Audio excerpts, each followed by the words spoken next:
दिनों राजधानी दिल्ली के सर्द मौसम में संसद का धक्का मुक्की कांड गरमाया हुआ है और जो कि इस कांड का मास्टरमाइंड नेता विपक्ष राहुल गांधी को बताया जा रहा है, जिस कारण जनता की जुबान पर एक ही कहावत है, आसमान से गिरा खजूर में अटका। बीते दिनों संसद की चौखट पर सांसदों के विरोध प्रदर्शन के बीच कथित धक्का मुक्की में भाजपा के 2 सांसद चोटिल क्या हुए। राहुल गांधी के खिलाफ हत्या की कोशिश करने के आरोप में एफआईआर दर्ज हो गई। गंभीर रूप से घायल सांसद सारंगी आईसीयू क्या पहुंचे। भाजपाइयों ने राहुल गांधी के खिलाफ मोर्चा खोल दिया और दूसरी तरफ भाजपा महिला सांसद के साथ हुए कथित दुर्व्यवहार को लेकर महिला आयोग राहुल की शिकायत को लेकर संसद पहुंच गया। ऐसे में कौन दोषी और कौन बेगुनाह, ये तो जांच के बाद साफ होगा। लेकिन अब और कितनी मुसीबतें राहुल गांधी के सिर पर अभी आनी बाकी हैं। राहुल की तकदीर में सत्ता का सुख है या फिर सलाख है। आने वाले नए साल में कितने विवाद राहुल गांधी के नाम रहेंगे, इसी को लेकर राष्ट्रभक्त विश्वविख्यात सुदर्शन चक्र ज्योतिषाचार्य श्री संत बेताशोका जी की भविष्य गणना क्या कहती है, देखिए सिर्फ और सिर्फ धर्म ज्ञान पर। राहुल गांधी जी की कुंडली का जब भी विश्लेषण हुआ है जी, तो मैंने यही बोला, इनका सेकंड हाउस जो है वहां पे सूर्य मंगल योग और द्वादश भाव में शनि, ये 3 ग्रह जो हैं यही काफी हैं सल्तनत को खत्म करने के लिए। शनि की तृतीय दृष्टि मुख स्थान पे और वहां पे जो है मंगल बैठे हुए हैं। मंगल और सूर्य जो है अनियंत्रित क्रोध और अनियंत्रित वाणी देते हैं, ऊपर से शनि की दृष्टि होगी। तो ये 3 ग्रह जो हैं और इनका सेकंड हाउस सबसे वीक। सेकंड हाउस मीन्स मुख स्थान। तैयारी तो कुछ बोल के करें, घर से कुछ बोलने की आते हैं लेकिन निकल कुछ और जाता है। ये इनके साथ हमेशा होता रहेगा।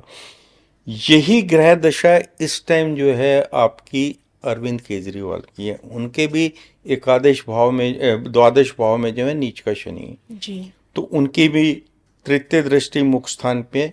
मैंने उनके पॉजिटिविटी के कॉम्बिनेशन परमुटेशन आपको बताए किस कारण जो है वो 2 बार सत्ता पे आरूढ़ रहे, अब नहीं होंगे। राहुल गांधी जी का जो ये कॉम्बिनेशन है शनि सूर्य मंगल वाला मुख स्थान वाला जी, इसके कारण ये जब भी कभी भी कुछ बोलेंगे तो उसका जो ये अपनी तरफ से तो बहुत पॉजिटिव बोलते हैं, लेकिन सामने जो ही गॉट परसीव्ड रॉन्ग, इनकी अपने दिमाग से गलत नहीं बोलना चाहते, लेकिन 12th आवर में स्लिप ऑफ टंग के कारण जो है ये सारा गेम इनका पलट जाता है। दूसरा, इनकी कुंडली में देखिएगा दशम भाव पे राहु बैठे हुए हैं और राहु शनि की राशि में जी। शनि की राशि में राहु होने के कारण और नवेश और दशमेश ये दोनों जो हैं शनि होने के कारण और शनि नीचे राशिस्थ होने के कारण और इनकी राहु की महादशा जो है 11/9/2024 से शुरू हो चुकी है, जो 11/9/2042 तक रहेगी। ये कुछ भी कर लें, कुछ भी कर लें, इनको आने वाले 18 साल तक कहीं से भी सत्ता सुख नहीं मिलेगा।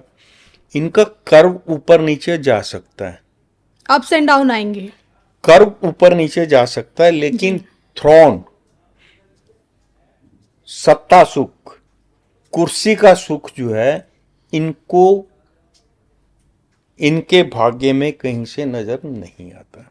मैं इनकी कुंडली से बताता हूं, इनका सेकंड हाउस इतना वीक है कि इनके पद संभालते ही पार्टी प्रेसिडेंट का पार्टी में फंड्स का इनफ्लो भी बहुत कम हुआ होगा।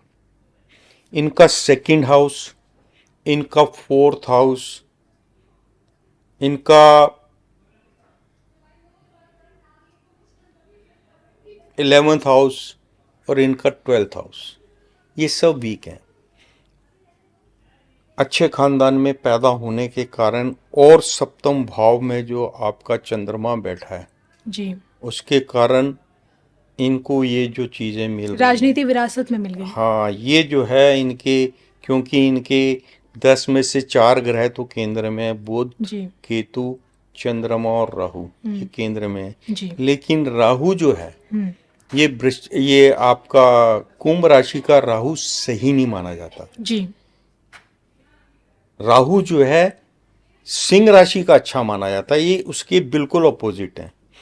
और भविष्य में इनको राहु जैसे ही इनकी राहु की दशा स्टार्ट हुई है 11/9/2024 से, अब इनके अगेंस्ट भी कई केस खुलना शुरू होंगे, जिसका फाइनल डिसीजन ये होगा कि he can land to jail, any legal इनके ऊपर हो सकती है और इनको भी अरविंद केजरीवाल की तरह लंबे समय के लिए अंदर रहना पड़ सकता है। जो मैं आपके इस पॉइंट को ना थोड़ा डीपली समझना चाहूंगी, इसलिए समझना चाहूंगी क्योंकि आपके इस बात से मुझे एक बात याद आ गई।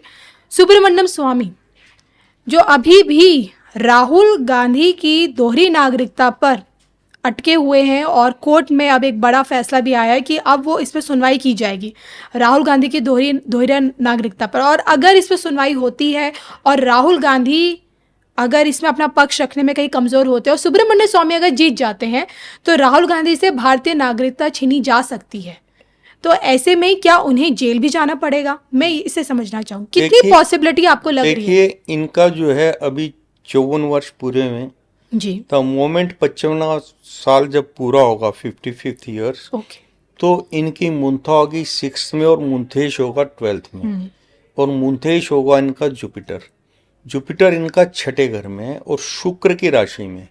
शुक्र और बृहस्पति के बीच में आपस में बहुत तगड़ी शत्रुता है। इधर इनका राहु और केतु इनका 4th हाउस में और राहु जो है इनका 10th हाउस में।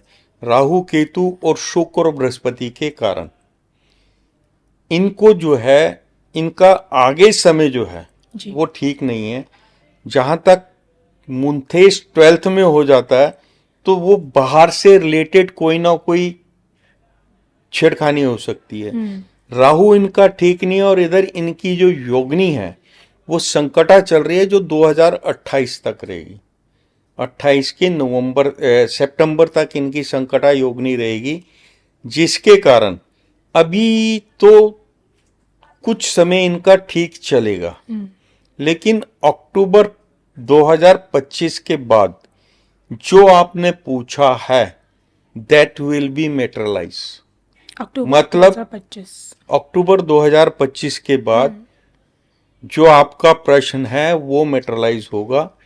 रीजन जो है इनका जन्म जो है राक्षस गण में हुआ है, शुभ योग में हुआ है, ज्येष्ठा नक्षत्र के चतुर्थ चरण में होने के कारण ये किसी पर भी ट्रस्ट नहीं करते। ट्रस्ट के मामले पर अगर देखा जाए, अगर इनको एनालाइज किया जाए तो ये अपनी मदर सिस्टर पर भी ट्रस्ट नहीं करते जी। कई बार ऐसा होगा इनको जो डिक्टेशन लिखवाई होगी ये उसकी अगेंस्ट बोल देते हैं।